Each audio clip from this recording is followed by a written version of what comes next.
Said Rahmatullo Termiziy ustozimiz juda chiroyli holatda negativlarga javob beribdi-da, ko'ramiz. Kecha menga bir shogirdlarimizdan birlari aytayaptiki, shu Toshkentda havosini changligi haqida ma'ruzangizni noto'g'ri talqin qilishyapti. Shunga izoh bersangiz qo'yib yuborsak. Men aytdim, izoh bermaymiz dedim. Biz o'zimizni oqlagan bo'lib qolamiz unda. Noto'g'ri talqin qilsa qilaversin. Musa alayhisalomga Alloh taolo vahiy qilib aytayaptiki, ey Musa, yomg'ir yog'mayapti. Nima dedi? Ey Musa, qavmingda qarindoshlardan aloqasini uzgan odam bor dedi. O'sha odam bor ekan, yomg'ir yog'mayapti dedi.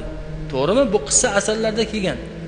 Bir qarindoshdan yuz o'girgan odamni sababidan yomg'ir yog'mayapti. Butun boshli odamzod nafrat qilsa, nima uchun chang kelmas ekan? Hali chang kelibdi, balo kelmasin. Ustozimiz aytgan balo kelishligi mana bunga o'xshagan konsertlar, fahshni targ'ib qilishlar qancha ko'paysa agar yanada yaqin bo'ladi.